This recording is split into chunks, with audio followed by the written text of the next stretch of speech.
Yeah.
I'm at Ray Church Road. I went to Waynesboro to bring this man down to this address, and now he's trying to force his way into a house.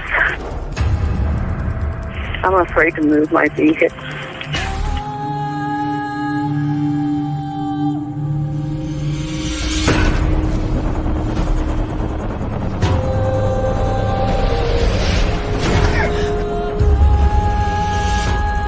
Just fighting in there. It's inside the house now? Yeah. You have your doors locked? It's open. I'm in a van. You need to make yourself safe, okay? Even if you've got to drive away from there to get away from him and close that and lock that door. Do that for me now, please. Okay, wait a minute. Okay. Hello. Hey, Adam. Hey.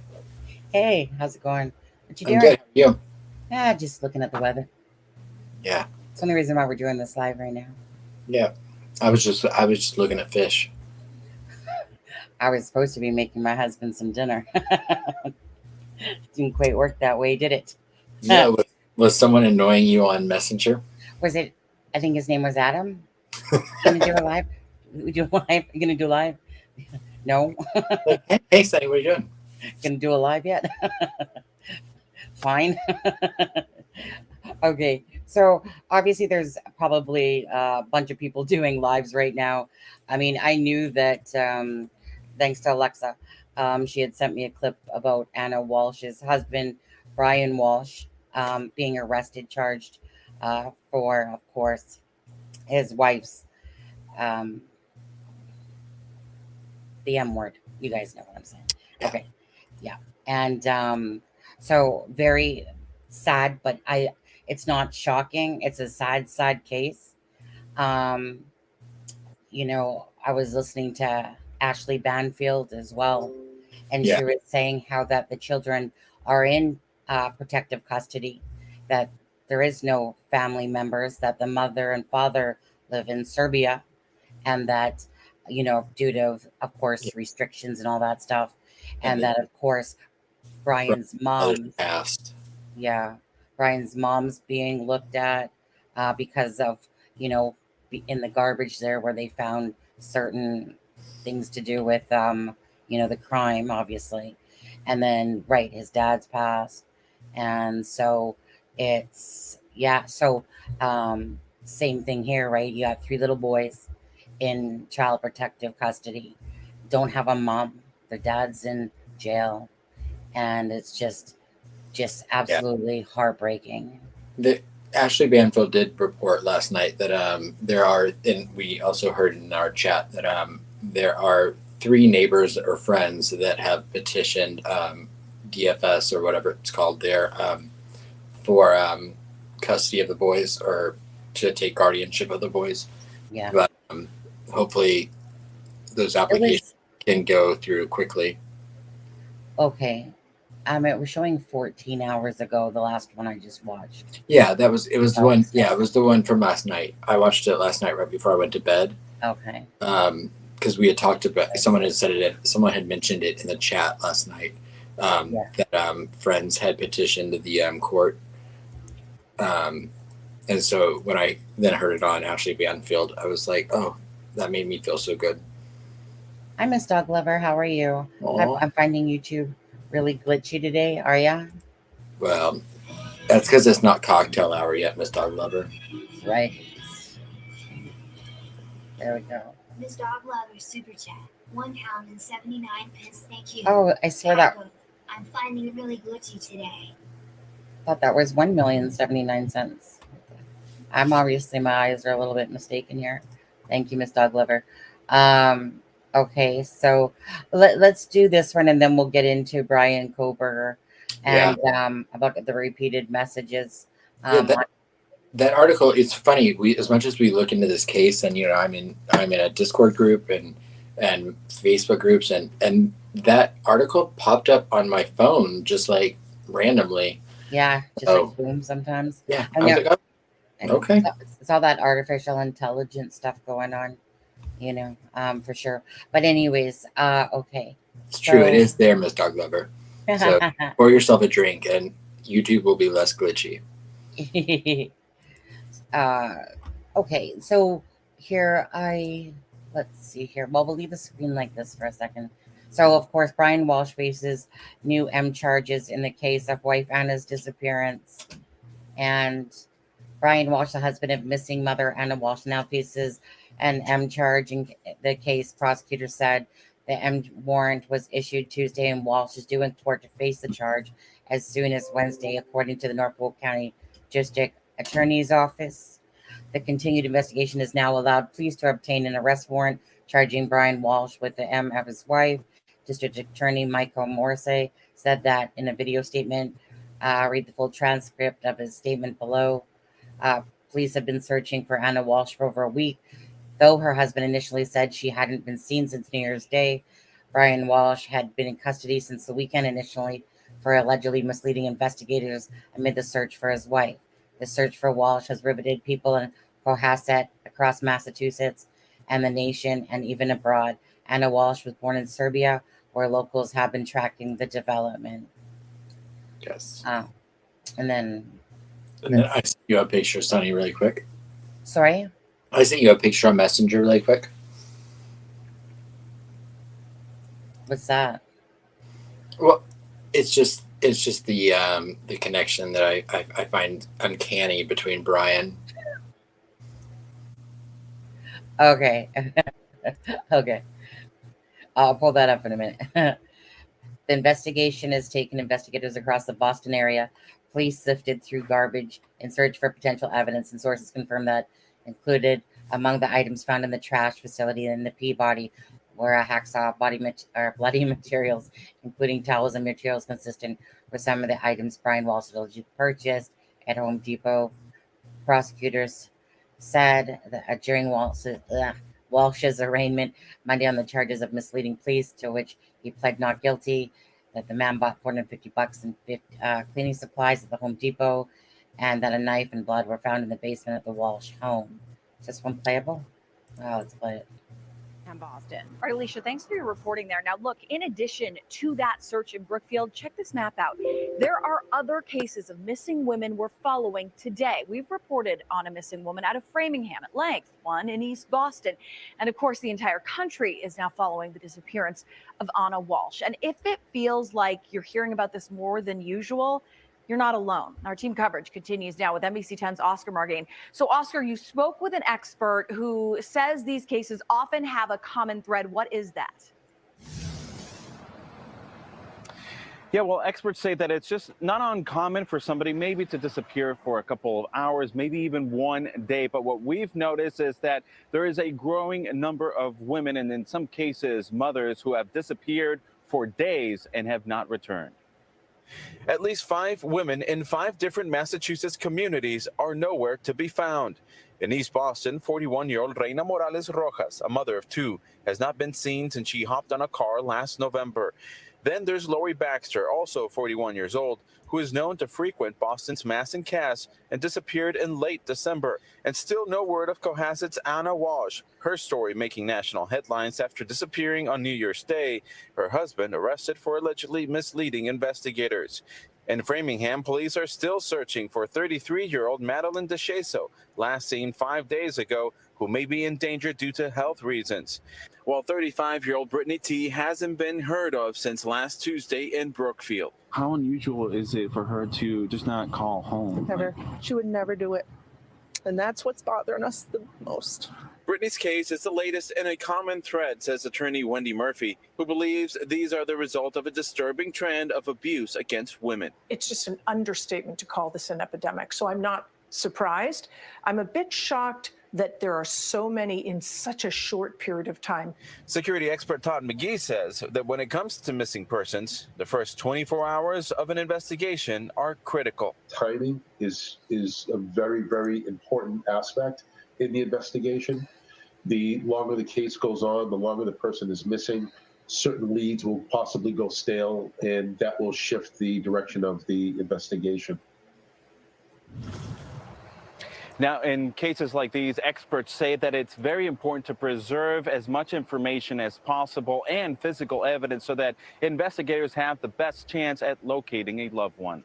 Reporting live in East Boston, Oscar Okay, and then we're just going to listen to this one as well. This is one I showed in a video earlier. Detectives from the Cohasset Police Department and the Massachusetts State Police detectives assigned to the Norfolk District Attorney's Office have been involved in an intensive investigation into the fate of Anna Walshe, a 39-year-old Cohasset mother of three, since she was first reported missing on January 4th. Early in this investigation, the police developed probable cause to believe that her husband, Bryan Walshe, age 47, had misled police investigators on material matters important to the search for Anna Walshe. He has pled not guilty to those charges and is currently being held at the Norfolk County House of Correction. The continued investigation has now allowed police to obtain an arrest warrant charging Bryan Walshe with the murder of his wife. Mr. Walshe will be transported to the Quincy District Court for arraignment on the charge of murder. Additional details of the investigation and the evidence in support of those charges are likely to be presented at arraignment, but will not be disclosed at this time. This marks the second allegation of domestic violence homicide in Norfolk County in less than a month. Our thoughts are very much with the family these crimes have left behind. Detectives. Oops. What did I do? Oh, I need to scroll down. Nope, I need to make this smaller. That's what I need to do. Okay, so the continued investigation has not allowed the police to obtain it, has now allowed the police to obtain an arrest warrant charging Bryan Walshe with the arm of his wife. Mr. Walshe will be transported to the Quincy District Court of Arraignment for arraignment on the charge of additional details of the investigation and the evidence in support of those charges are likely to be presented at arraignment, but will not be disclosed at this time. This marks the second allegation of domestic violence homicide in Norfolk in less than a month. Our thoughts are very much with these families of the crimes that the crimes have left behind. Okay, so whoops, let me just bring her picture back up there. So again, I don't think it's shocking. It's sad beyond belief. 3 kids in child protective custody that don't have a mom, that don't have a dad, and yeah, it's just very sad. Yeah, is YouTube being a pain for people?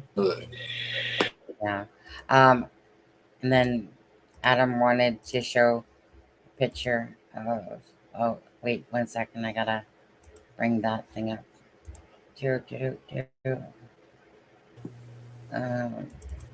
This 1 second. So you thought it looked like him?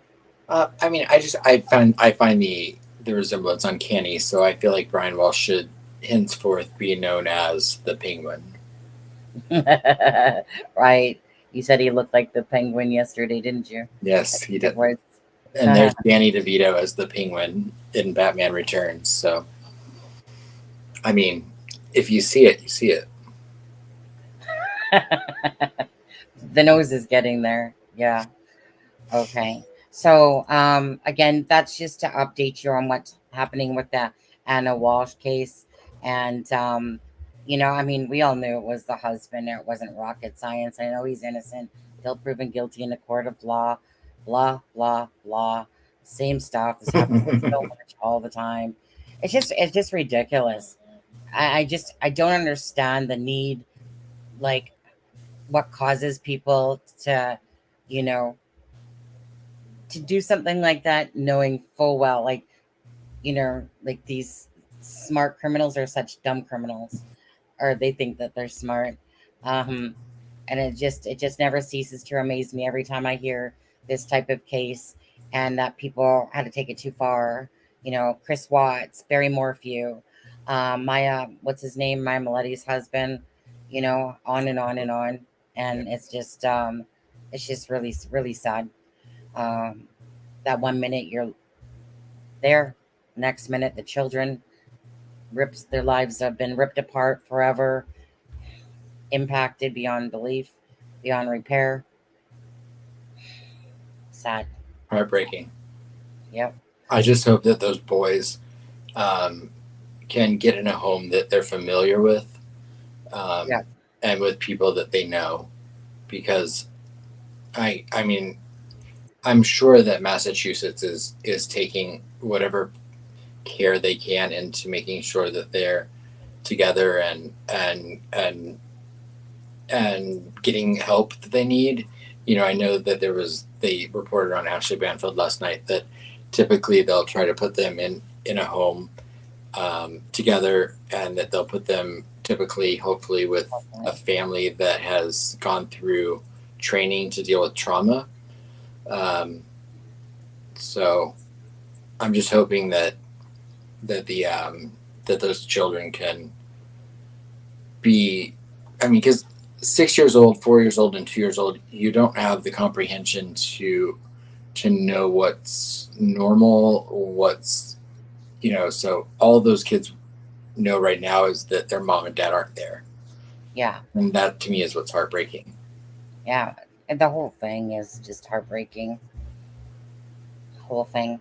Yeah, Chris Watts, I remember when he half laughed. I don't know who was the bigger joke, Chris Watts or Barry Morphew. I think Chris Watts, though, takes the cake for smirking as he's like, yeah, I just want her back, Ugh. Ugh. Anyway, so let's go on. What is this? Can't wait to see what the source is for the Kohberger Instagrams. Yeah. There's a federal mandate to keep siblings together for adoption. That's good. Dab, open up your home. Let's go. Chop, chop. Get on it. You'll have the best Christmases ever. So let's see here. We're on this one. Okay. So I guess, do you have yours open on your computer? Like, do you want to read this one, or do you want me to? I don't have it open on my computer, but as soon as this is done uploading the video, then I see. Yeah. I can have it up. Yeah. Just left this yeah. Actually, I can pull it up. Wait, I can pull it up. Yeah, what do you think? You got a computer now. You can upload, download, pull up things. I got usually 20 tabs open. I'm literally not kidding. I think I still have 15 open across my top. I had about 20 or so. So yeah. Oh, and by the way, Adam, congratulations on actually mine just went up, but congratulations so far on your TikTok views on your Murphy Instagram. Oh yeah, I know. It hit like 25,000K this morning. I know. Or today. Well, I was tracking it for a bit, and then I was just, when I last seen it, it was like 14. And hey McDougal Tree, APJ second. Hi, hippie baby. Yeah, guys, please hit that like for us if you could. That would be great. Again, we're just, I have a live to do today with the Just Gas channel. Pretty much been up all morning doing stuff, of course, on the computer, including I cleaned up the kitchen at like 5 a.m., right? The struggles, threw in some more laundry, I had to tell husband though, Adam keeps telling me to come do a live. No, I mean, don't get me wrong, I like doing lives, but you know, I also know when I need a nap too. Okay, so let's. Did you bring it up? Yeah. Okay, so go ahead. So what we have here is the it says accused Idaho killer Bryan Kohberger repeatedly messaged one of the victims on Instagram. Source: he was persistent. An investigative source on the case tells People. This was by Steve Helling, written January 17th, 2023 at 10:40 a.m. PST. So that would have been 1:40 Eastern Standard Time. It says 2 weeks before the slayings of 4 University of Idaho students last November, the man now accused of killing them sent a series of messages to one of the victims on Instagram. An investigator familiar with the case tells People. He slid into one of the girl's DMs several times, but she didn't respond, the source tells People. Basically, it was just him saying, "Hey, how are you?" But he did it again and again. Madison Mogan, Kaylee Goncalves, Xana Kernodle, and Ethan Chapin were all stabbed to death in an off-campus rental home in Moscow, Idaho on November 13th. A masked intruder entered the home and killed the 4 students with a fixed-blade knife. More than a month later, authorities arrested Kohberger, a 28-year-old graduate student and teaching assistant at Washington State University. He was charged with 4 counts of murder and 1 count of felony burglary. Kohberger was arrested at his parents' Pennsylvania home on December 30th. He waived his extradition to Idaho, meaning he voluntarily agreed to return to the state to face the charges against him. He was transported back to Idaho on January 4th. According to the probable cause affidavit obtained by People, one of the victim's surviving roommates said she saw the killer. The roommate described a figure clad in black clothing and a mask, who walked past her as the person left the crime scene. Am I behind? Oh, sorry. Yeah, I am. There we are. The affidavit also alleged that Kohberger was linked to the crime scene from DNA and cell phone pings. Authorities remain tight-lipped about the alleged motive in the attack. They have not publicly discussed the relationship between Kohberger and the victims. Kohberger's now deleted Instagram account, which was viewed by People before it was removed, followed the accounts of Mogan, Goncalves, and Kernodle, but there was no public interaction. It's unclear why Kohberger didn't get a response to his messages, but authorities say that the victim may have simply missed them completely. She may not have seen them because they went into message requests, says the investigation source.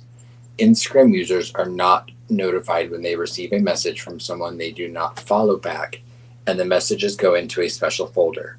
Story My Life. We're still trying to determine how aware the victims were of his existence. There's no indication that he was getting frustrated with her lack of response, the source added, but he was definitely persistent. Kohberger has not yet entered a plea. His next hearing isn't until June 26th. His attorney has not returned People's messages for comment. And there you have it. There. Okay. So, what do you think about it, actually, Adam? I think it fits with the profile that that I'd sent you early on, or that we talked about early on. That I'd gotten some confirmation from someone close to the investigation that was an actual that was his actual Instagram account. Right. Which is why I was confident when we talked about going back and forth, because so many accounts were opened up after the fact. It was a little bit confusing, but there was one that that stood out to me, and that I was confident was his. I believe that's the account they're talking about. I don't have confirmation on that or proof, but I feel confident with people now reporting this that was the That case. was, well, again, I'll just go back to the fact that when I originally, that morning, was looking at Instagram, there was like, I want to say 3 accounts because there was a 4th one, but I think it belonged to somebody else. Yeah. And when I went back later, there was like a plethora of Yes. Instagrams. And I just find it so sick and twisted that people, whatever, around the world or wherever they're making them, start making these sick, twisted accounts. Like what even propels someone to go, yeah, you know what? I'm just going to go make a Bryan Kohberger account. I'm going to have one post, not even a post. I'm going to have one, follower, well, you right there. But I noticed that you can totally manipulate those accounts. I don't know a lot about Instagram, but I went to enough Instagrams that some of them said 2,000 something followers. Some of them said 250 followers. Some of them said 3. So, and I knew that those weren't the legit accounts. So there must be a way that people, because there's always programs, there's always things. So I'm not sure if they changed their name, which was really their followers, and then they just turned it to private. Because if you noticed, they were all on private pretty much. And so, like I said, I'm not exactly sure exactly how Instagram works, but I know there's a will, there's a way, or there's a program. But I'm thinking that they used an account that they had, changed the name of it or something. Because there's so many times on Instagram, you go to these accounts and whether they're to do with those ladies and stuff like that, it's always like no post, but I got somehow 5,000 something followers, you know? Absolutely. Yeah. So, I mean, I can't keep track without all these, TikToks and Instagrams and all you bow and this though and this that things. There's just too many of them. Like I barely know how to use TikTok and Instagram. Oh, tell me about it, right? I'm finding my way though. I'm finding my way though. So what do you? I have no idea how to use any of it. So I'm like, yeah. Well, you got a computer now, so that's good. So what do you guys in chat think about this? I mean, it does. To me, it's a very plausible. To me, this is a very plausible thing because one of the things that's always been said was that either he was talking to someone, like it was like a snub or well, at least I felt it was perhaps a snub or a revenge based thing. Somebody that probably doesn't like women too much. I don't know. It just kind of feels like one of those things that it is very plausible that this could be true. I know that I send people messages on Messenger and well, either they're just blatantly lying, some of them obviously. Oh, I just seen this message today. But then there's people like me that there's lots of times I don't see when somebody knew sometimes and it goes into a certain thing or whatever. And then I'm like, oh, when did this person request or when did this whatever? So I can say that I fall into that category sometimes, but I don't know. But that I feel like that's just because that's an old me instead of the young me who knows my stuff more. Let's see. Great Gallons are beautiful. I sincerely thank you both for this overwhelming season of videos. Murphy update and last elementary shooting. There is no system backtracking of students. See the latest Kentucky high school threats. I never did talk about that, so I just quickly want to touch on that for a moment. So we all know that there was the 6-year-old and the shooting that happened at the school. And there was an article that was, and I think the video's out actually now. I mean, it took YouTube long enough. Sorry, YouTube, but God, you're slow. 4 days to get it, for them to take it from the unrestricted for them to give it a green. It's just tiring, very tiring. But anyways, so they basically said that his knapsack had been searched, that a teacher had searched it, but found nothing earlier. But I felt like that didn't make sense. Like, so I don't know. It just felt like it wasn't making sense to me. So you search his backpack, but you wouldn't have searched his person. I mean, we're not talking about licorice here. We're talking about a Oh, gun, right, yeah, right. So if it said that he had a gun, did a friend tell on him? Did he show someone? Did it, like, how did someone even come to know that a child had a gun? It had to have been through, another child or something. And so, like I said, so you're going to search his knapsack, but you're not going to search the person, or you're not going to search the desk, or so I'm not really sure. I mean, the article still was kind of vague that way, but it just didn't make sense to me. And if it doesn't make sense, it's because there's something missing from it. And because to me, if they knew that it was that specific child and you didn't do your due diligence properly, I mean, no matter what, you have to go back to the parent, because it starts somewhere and it's the parent. But that's how it trickles down. So if they only did a half-ass job of checking, considering, it's a gun. So that was the latest that I heard with that case on there. Hey, Heaven, how are you? Yeah, please hit the like button if you can, guys. We're not going to be on here too much longer. And just because, again, this was more of an impromptu live like we do. Bryan Walshe, for anyone joining, obviously has been charged with the, I keep saying but it's not like it matters because every time I look, it's still yellow anyway. I don't know. Oh, YouTube, you're such a headache. But anyways, so yeah, he's charged with the M of his wife, Anna Walshe. 3 kids are still in child protective custody. Again, very sad. It was highly likely it was the husband, considering that he was the last one to see her. So, of course, he'll deny it, even though everything is going to point to him. Another case that's going to have so much evidence against him, because he had on his ankle bracelet, which is the GPS. And all they're going to do is use that ankle bracelet. And then where say they did find her. I mean, they must have found her if they're charging him. Right. I would think. You would think. But anyways, his case will be, signed, sealed, and delivered when it's time. I'm sure of it. Absolutely.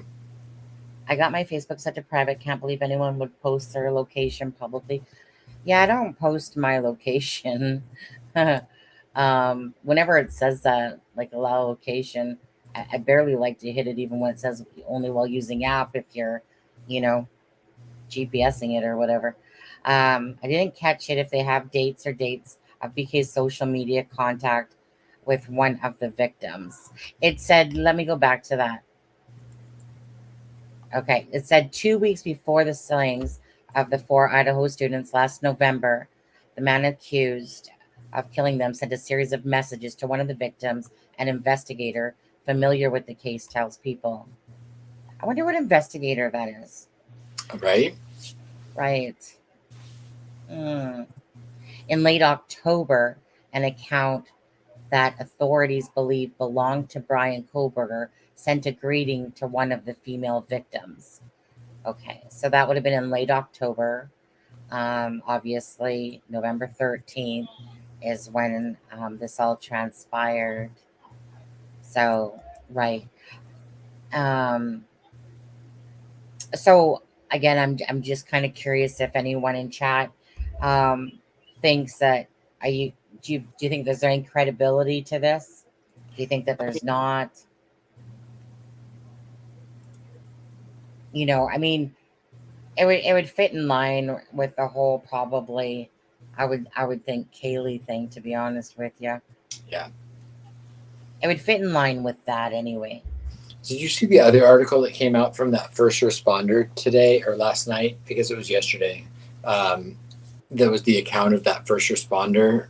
And and it talked about the wounds that they walked into and saw. No. Do you have it? I'll have to find it and send it to you. Is it in your history of your? It was a YouTuber that I saw it on. Yeah, but it would be in your history on your YouTube. Let me see really quick. Okay. DNA test in the stone blanket must have come back. Right. Could it, right. I mean, it could be that. It could be that they haven't found her yet. It hasn't said that yet. Yeah, but here it is. It could simply be that.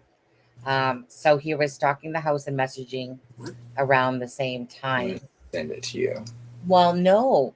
See, that's just it. His stalking started back in June. He had been there 12 times since June. So there's something again that's missing from the puzzle piece there. Right. Because if it's late October, good catch on that one, Dougal. Made me think of that now. Yeah. So something's off right there already. It's not to say that it's not true. Still, it's plausible. You know, I mean, there's many theories people can think of for sure. You know, again, I go back to, do you think he picked that house for a certain reason, meaning a victim, or do you think he picked it for maybe reasons like Ted Bundy reasons, that he specifically chose a place that he knew that there was a bunch of, you know, girls in it? Or did he know someone that knew the girls, you know, and his Wi-Fi, you know, had he been around there before and connected to it? Did he not?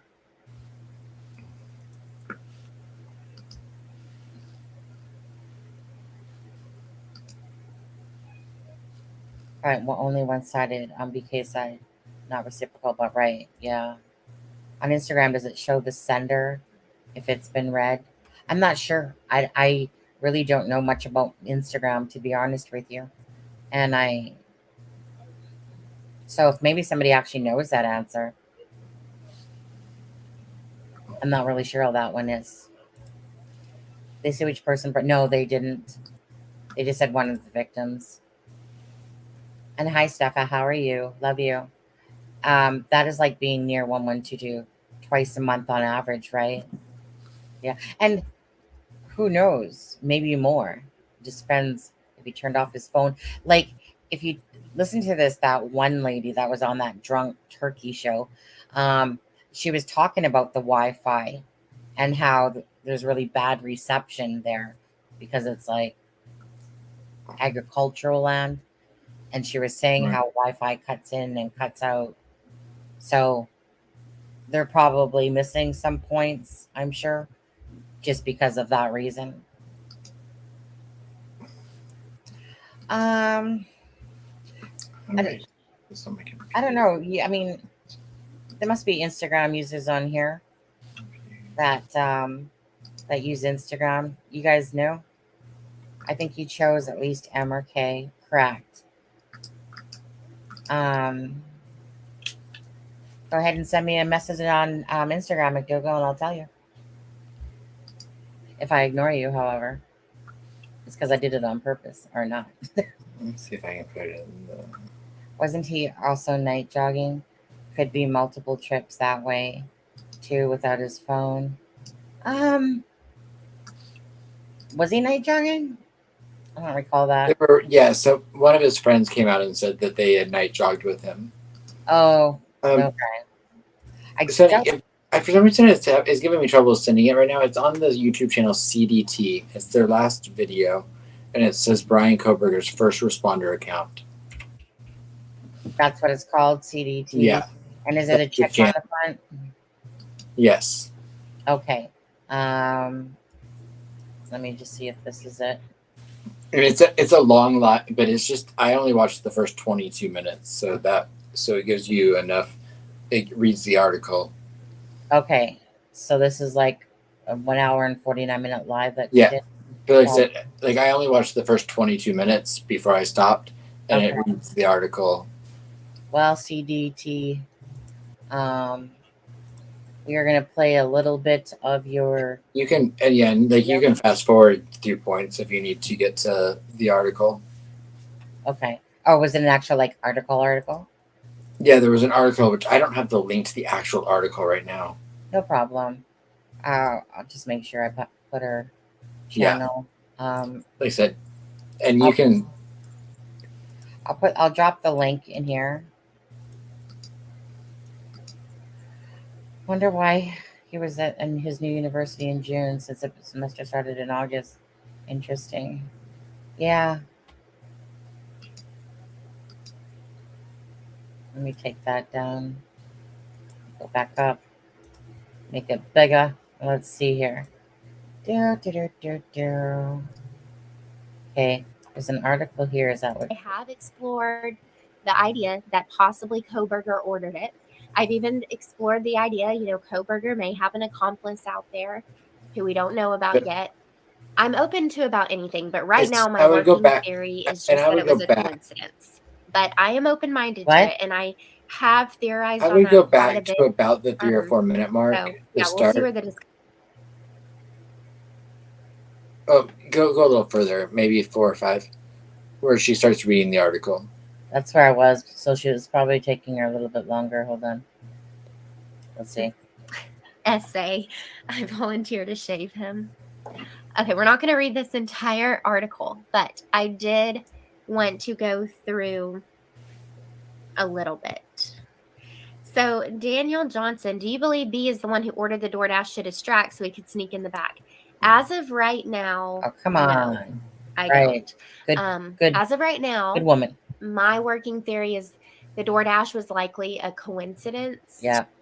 But I'm open-minded to anything. At this point in the case, I'm open to it. I have explored the idea that possibly Kohberger ordered it.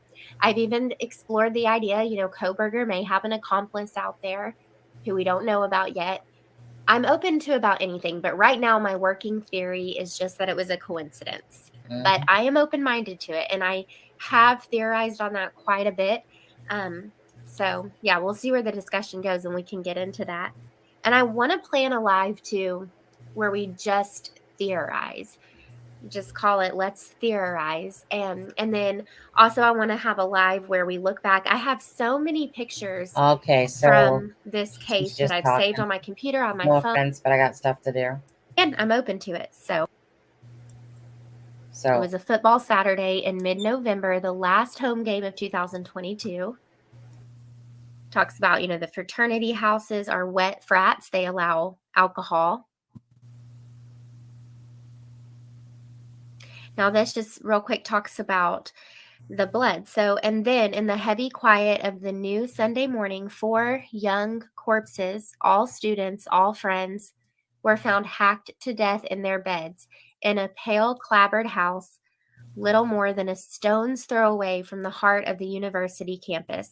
There was so much blood, it had seeped through the wooden floors and run down the building's gray concrete foundation in jagged red rivulets.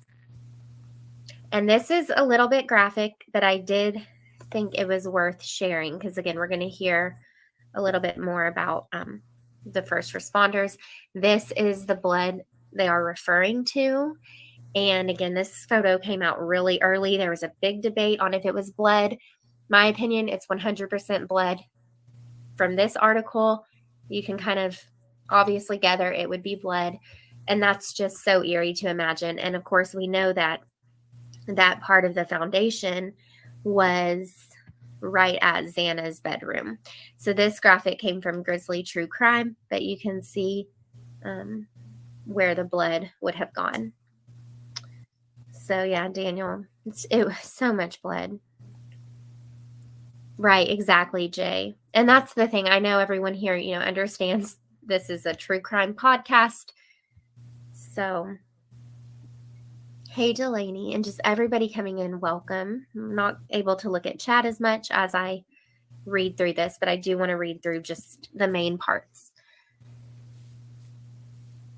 Okay, so then it's talking about Kohberger's arrest. Then it kind of flashes back again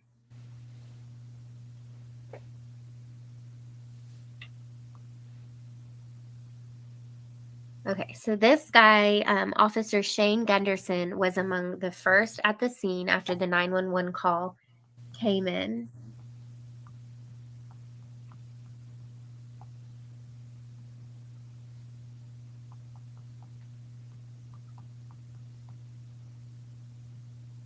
Okay, so when the 911 call came in, Gunderson had a corporal and 2 other officers on duty to assist with patrol. He could have left the response to them. He'd tell people with a hint of embarrassment, had no,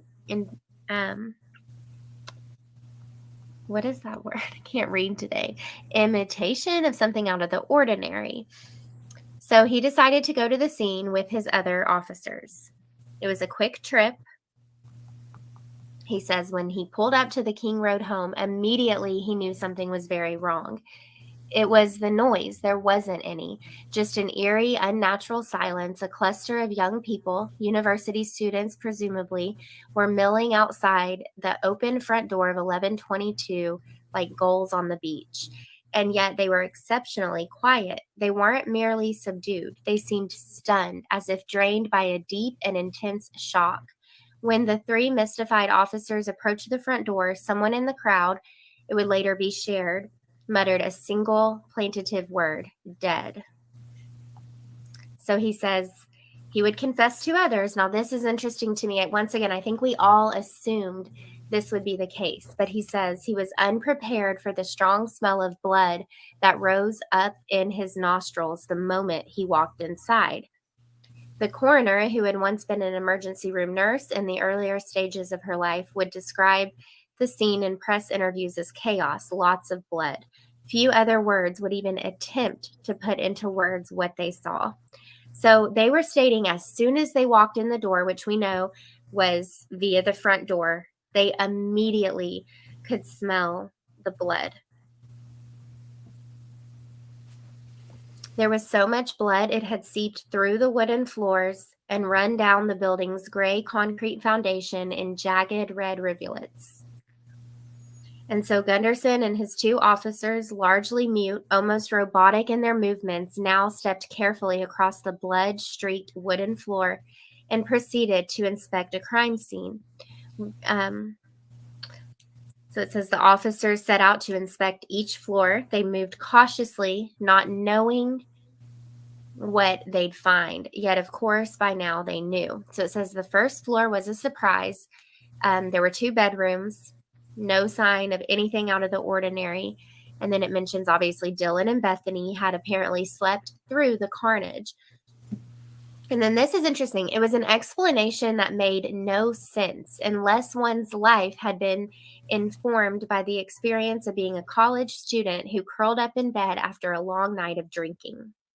So it seems like they felt like for 2 people to sleep through it did not make a whole lot of sense unless possibly they were curled up after a night of, using alcohol. But continuing on, it says, however, as the staggering day wore on, DM, that's what we're going to call her, DM, would reveal more about what had happened that night. And so then it goes on to state what DM's account was to the authorities. She had heard crying, opened her bedroom door, and saw a man in black clothes and a mask walking past her. Frozen and in shock, she stood immobile as he headed toward a sliding glass door at the back of the house. And then, inexplicably, she returned to her room and locked the door until the morning. But in the daylight, DM and BF first stirred from their beds sometime after 11 a.m. So to me, that was something new. We had heard the 911 call came in, I believe, at 11:58. So this was the first time that we're really hearing they stirred from their beds sometime after 11 a.m. And so once again, that's going to be very interesting to see on their phone records, which they have.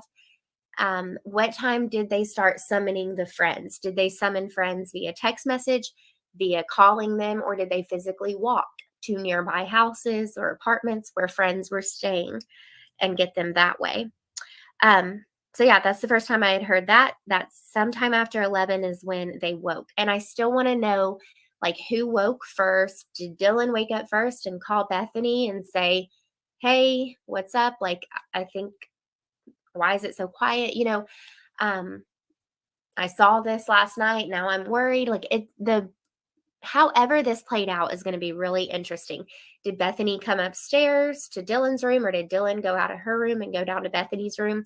I'm curious about every single bit of it. And then once again,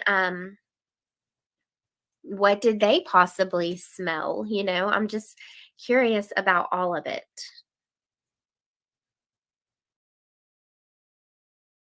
Sorry, I'm personally good.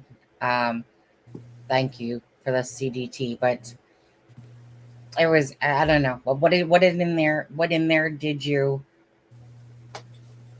they get to the responder part really? Yeah, they did. So, and I said, maybe I'll find the article and we can talk about it later. But, yeah. But yeah, they go into the details of like what the first responders saw. Yeah. I liked listening. No offense to CDT, but I know that was an article.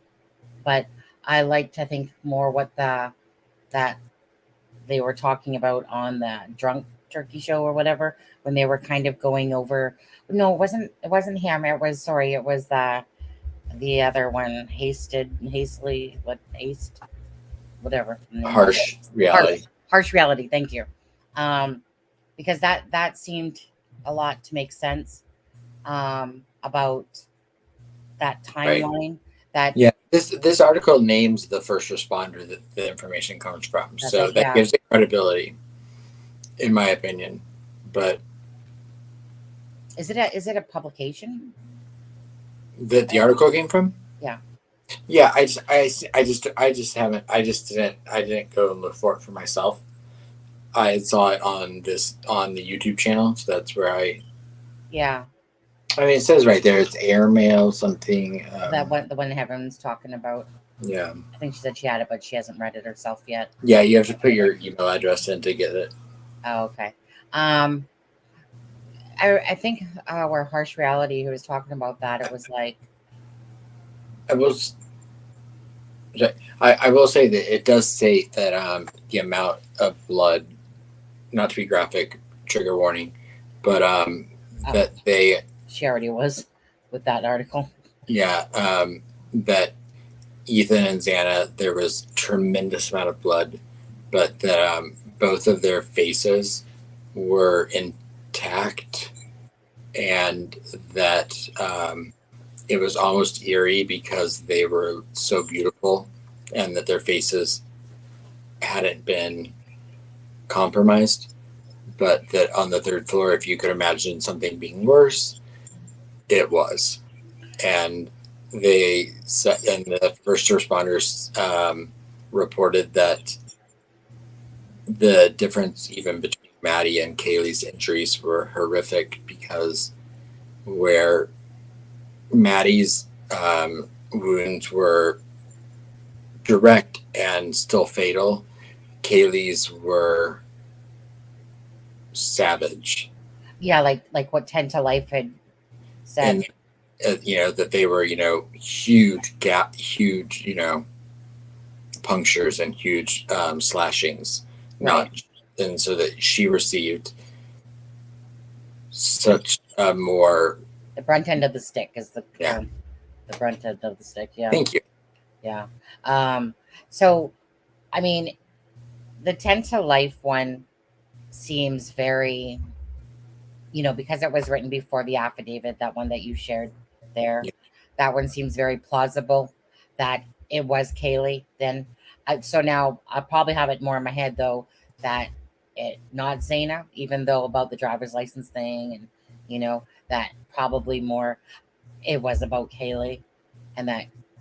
And if there was like 54 wounds or whatever, again, I mean, he went upstairs first is really the most likeliest thing. Yeah. Upstairs first. He'd been to the place 12 times. If that Instagram thing is correct, perhaps, maybe plausible. I mean, it's just, no matter what we say, It's all just theorizing to what we think happened, and Right. if we, And we're just reporting on the fact that, you know, I mean, and yeah, I mean, I doubt People Magazine would come out with that if they didn't have some sort of credibility behind yeah, the story they were using. yeah. I'd So like to I read would that expect it article to be again. probably someone, and knowing the Consalves family, they've been very forthright in what they put out. So if Yeah. that information came from someone in that family, I wouldn't be surprised if it wasn't confirmed very quickly. Mhm. My only thing is this: I keep having this gut feeling with me, and no offense to Steve Gonsalves here, but I feel like he told us truth and then retracted truth. I feel like he made that comment that there was a connection, you know, and then it's almost like he backstepped.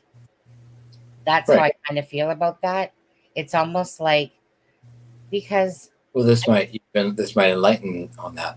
you know, I just feel like it's one of those things where, you know, sometimes people speak out of turn, and then in hindsight he realized that maybe he shouldn't say certain things. Right. Like, I'm sure, you know, at first when people are all kind of gung-ho, it's like, my child, I'm fighting for my child, you know, I don't give a crap what the police say, what this says, you know. Yeah. And then maybe a little bit of that common sense comes back, that he realizes maybe Right. certain things might be detrimental, you know, to the case. You know, one Perhaps. thing that's not been widely reported that I saw in, I believe it was the 2020 special on Sunday night or Friday night, was Christy Consalves, Kaylee's mother. She said that Kaylee had defensive wounds and that she fought. And that has not been widely reported. Yeah, that Kaylee had the defensive wounds. That Kaylee also had defensive wounds and that she fought. I vaguely remember something like that. Like, I remember something being said. One of the parents had said something. But I don't recall who. But Well, we knew that Xana had defensive wounds. Yeah, it wasn't Xana. Early. Yeah. But then, but Christy said it, and they only played it in a preview clip, and then they didn't really play it again. And so I had to go back and watch it like 3 times to make sure I was hearing what I was hearing. But yeah, I mean, because I think what she said was, you know, that she said, you know, that the girl that she fought, and then the reporter said, "So you're saying Kaylee had defensive wounds?" And she said, "Yes." Okay. Yeah. Tony says March 1st they might unseal the search warrant. Maybe. Yeah. Maybe. Kind of like Delphi, you know. Yeah. You just kind of wait and see, and then during that time, you know, people will think about things, Right. you know. But I mean, to me, I mean, it still kind of like falls in line with like the series of, I've always thought it was Maddie, you know, Maddie, then Kaylee, then Xana, then Ethan. But who knows? Right. Yeah. I mean, he could have went to Kaylee, but who knows? I mean, they were both in the same room. Yeah. You know, the defensive wounds on Kaylee are what make me think she was second, and the brutality she received. Yeah. But yeah, we just, you know, we thought we'd pop in, give you a quick little live on the Anna Walshe update, and then this information by People Magazine that's come out regarding Bryan following one of the victim, or, you know, messaging repeatedly one of the victims on Instagram. Yeah. And it's already been an hour. Wow. But, I know. And if you so, guys could all give us a like and a share, if you could, that would be great. And yeah, I mean, that's really it, I guess. There's not really much more to say. So unless anyone has anything else that they want to say in chat for a moment, other than that, we're gonna call this the end of a live. So did the police say that they died in their suit to try to be sensitive? Right. Well, I think if you go back, Miss Dog Lover, and you actually look at what the police said, if I could be misspoken in this as well, but what I believe I remember them saying were that they were asleep when the attacks that they were asleep in their beds when the attacks began. So I don't feel like they ever came out and said they were asleep when they were attacked. Right. If that makes sense. I know it sounds silly, the wording, but Well, we know Zaina wasn't, because she was eating. yeah, and I don't think Zaina was asleep ever. Mhm.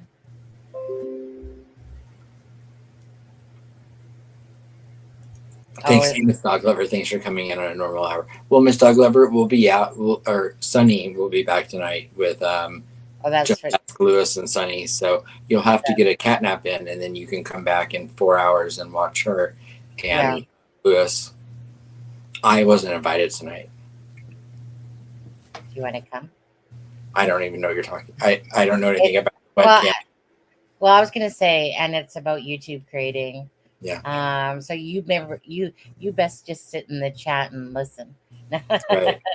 Yeah. It's probably one of those ones where, to be honest with you, I mean, you can sit there and do nothing pretty much, or by joining in, but it's probably not going to be anything too much. It's up to you. It's up to you. Oh, Never Silent says Lewis is mine on Friday. Ooh, Never Silent. You can have Lewis on Friday. We'll handle things without him. Hold on. Lewis is usually mine on Friday. What time do you have him on Friday? It's all good. Yeah. Oh yeah. So okay. So don't forget, tomorrow night's live will be Martha, and Peace will be on tomorrow night as well to translate for Martha.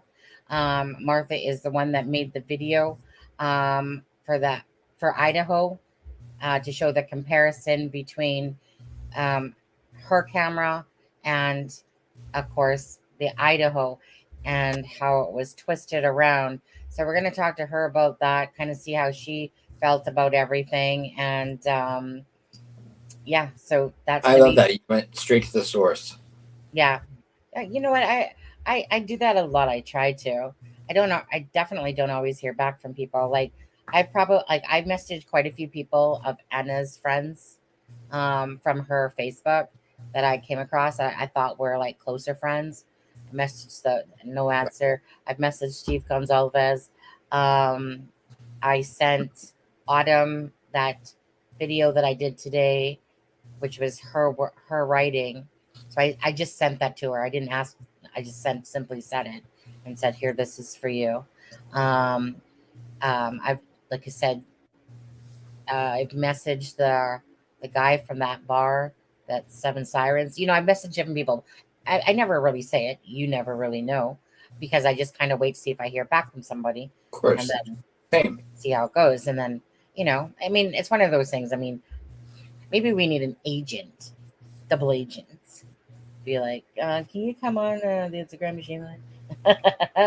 And then Thursday, of course, Psychic Sleuth will be with us here. And so that will be a fun-packed live that we have all week going on. Can't wait. Yeah, Friday, Peace is hogging Lewis apparently. So, but anyways, and then we're gonna have on Friday. We're gonna have to what? We're gonna have tons of information on Friday to put out. Yeah, but we won't make it up like some channels. That's right. Yeah. Wait, but anyway. Media press. Oh. Oh. You're welcome. You're welcome for that earlier, Sunny. It's like I'm not gonna lie, I have a hard time with that one. It's like someone you like to hate and hate to like, in a sense. It's like when somebody's so irritating, by the same token, it's like you want to keep hitting the button, like, what's it coming out with today? Oh, and the sad thing is, I watched one of that person's videos, and I was like, you know what? Those are some actually, good questions that they're posing, but then it's the douche factor that I can't get over. I know. Right? I mean, oh, Mandy Rose, someone beat us to it. I need that media hat. Media press. Mandy Ray asked last night, can I buy, have you guys released the media hats yet on your merch store? Oh. Nope, someone beat us to it. Yeah. I need to go get myself a drink. All right. I'm responsible for your permanent jet lag. Yeah. And here it is. So yeah, we're out of here. Thank you guys for joining. Again, please hit the like button. Actually, just go watch all my videos as well. Yeah. I should say mine. Well, no, because I created those ones, so you can't take credit for that. Never. And then we'll see you on Just Gas Lewis and Sunny. We're going to be talking about his what's it called again? Mirror cam. Mirror cam thing. Yes, I think that's what it was. And then about being a YouTube creator as well. And then I did just put out a video where the People Magazine article is, and I'll put that in the chat really quick. Oh, okay, that same one that we were reading from, or that? Yeah, because I had made a video. I had made a video.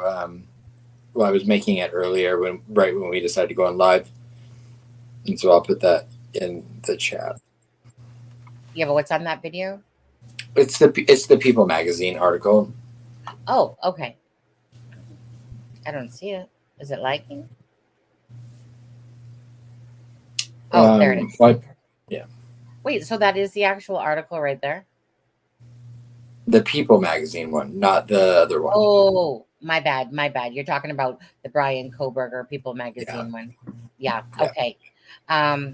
Alrighty, guys. Well, you guys take care. I was saying, if you're not subscribed to me, subscribe to my channel and to Just Ask Lewis and Sunny. Yeah. You guys can find that in the link of the description of this video. You can follow us on TikTok, Twitter, Facebook, all that stuff. Okay. Again, it's in the description of this video. So you guys take care. Talk to you later. Have a great day. And thank you for coming. See you all later.